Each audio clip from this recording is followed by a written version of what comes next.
everybody, and welcome to another episode of Andrew Rants, the video series where I stand upon my pedestal of soapboxes and talk to you, my loyal viewers, and my faithful friends and companions. And I send this video out with the utmost hate towards one in particular cartoon character. That little yellow bastard that lives in a pineapple under the goddamn sea. Of course, I'm talking about Spongebob SquarePants, the miserable yellow SOB that ruined Nickelodeon forever. Now, I know a lot of you out there are going, but Andrew, Nickelodeon isn't ruined. They're still coming out with some good shit. Let me stop you there. The only good thing Nickelodeon's actually come out with since SpongeBob reared its ugly yellow head has been Danny Phantom and the Avatar series. Both of them, the original and Korra. That's it. I'm dead honest on that. Phantom Strider, you should know who he is, or Live Strider. Well, that's well, either way. Phantom Strider, Live Strider, what have you. He has a raging hate boner towards Nickelodeon programming. At least some in particular. Breadwinners comes to mind. Fanboy and Chum Chum come to mind. Ironically, I kind of enjoyed Fanboy and Chum Chum to a point. It was kind of simplistic and fun and endearing, and me as my innocent nature kind of like it. But that little yellow bastard that lives under the sea, should honestly be put out the fucking pasture. That bastard Sponge is an annoying POS of crap that has just aired its ugly head amongst the entire world one too many times. Oh, but sure, you're saying to me, but SpongeBob was a real big hit for Nickelodeon. Yeah, you know what else were big hits for Nickelodeon that would probably still be facing the test of time and actually coming out of, above par? Rugrats, Doug, Hey Arnold. Any of those shows ring a bell, boys and girls? They all got the axe because the little yellow bastard in Bikini Bottom had to have his own slot.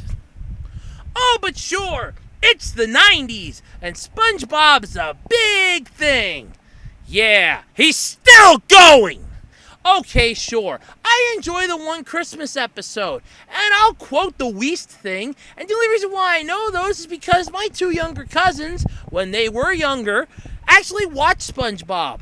And when they come over, Cousin Andy watches television with them to make sure they don't watch Disney. My grandfather would have been pissed if they were watching Disney. So fine, they'll watch Nickelodeon, they'll watch SpongeBob. That means I'm forced to watch SpongeBob, or at least listen to it. I can't drown out, I'm ready. Who the fuck can drown that out? That yellow annoying SOB of a sponge. Dear God, he pisses me off. And to make matters worse, he is an annoying bastard. He's got his own movie. Oh, wait, how many? 1, 2 in movies! In theaters! Oh, we got SpongeBob's big movie. It's just a fucking nightmare of crap. And then a second one where it's like, oh, we're going to mix CGI and real life stuff, and the kids are going to love it. Why didn't you just make it a made-for-TV movie and just get it over with? Oh, no, it's SpongeBob. We'll make oodles of cash. Everybody loves SpongeBob. I guarantee you, when somebody made that decision at Nickelodeon HQ, the big HQ, by the way, I guarantee you that somebody, after that meeting was done, sat there at that table and banged their head on the desk. Why? How are we still making this crap? Spongebob SquarePants is one of the most annoying shows. Not only does it break the laws of physics, all cartoons do, but it just blatantly pisses in the face of physics. Sure, the Looney Tunes actually broke the laws of physics. You could run on air until you looked down. You could light fires underwater. Nobody cared. But SpongeBob just flat out busts the laws of physics wide open. You have an entire ecosystem of creatures under the water. Then you enter the squirrel, the only creature that needs to breathe air. That's right, oxygen. Ooh, the mighty oxygen. Yes. And here's the thing. Because that character can breathe air, all of a sudden we have to have physics. Physics need to make sense in this. But here's the point. Why bother having physics at this point? Oh, you can have a bubble that lasts forever. Oh, look, you can lift heavy-ass weights underwater. That's bullshit amongst itself. I understand it's a kid's show. I know that it's a kid's show. I know it's meant to entertain young minds. But how fucking gullible is this generation that's watching this crap now? I mean, for the love of Christ, I know my generation's considered one of the worst, if not a freaking laughing stock, but at least my generation's intelligent enough to tell you when something's bullshit, because I know I can. Just SpongeBob SquarePants to me is one gigantic hate-filled It costs so many good programs that could still be running in syndication. Nickelodeon can literally do an entire block. Old school programs for like an entire afternoon. Like an old episode of Hey Arnold, an old episode of Rugrats, Our Real Monsters, Cat Dog, Angry Beavers. I don't care. They could do all of that in an afternoon. No. 90% of their runtime, which if it's not filled up, by the way, by Nick Jr., or during the summer by their, hey, the kids are out of school, we can market more toys to them, it's filled with SpongeBob. SpongeBob? SpongeBob! The miserable yellow bastard takes up 90% of their freaking programming. And you wonder why it's mostly tweens that watch this crap now. Well, because if it's not SpongeBob you have on shoving down people's throats, you're shoving iCarly down their throats. Or Sam and Cat.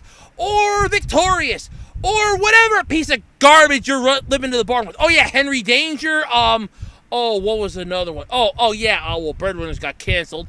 You got all that crap. I know Nickelodeon used to pander to tweens on a Saturday night. I remember watching some of that show with my mom. I thought the Mystery and Files of Shelby Woo was impressive. You know, Kablam was more entertaining than SpongeBob.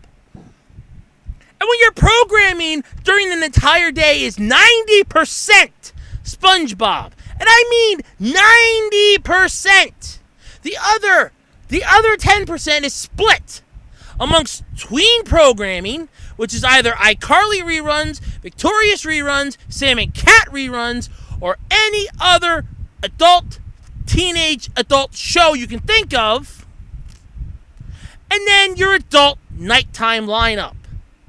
That's it! 90% of their entire programming is SpongeBob. SpongeBob. SpongeBob!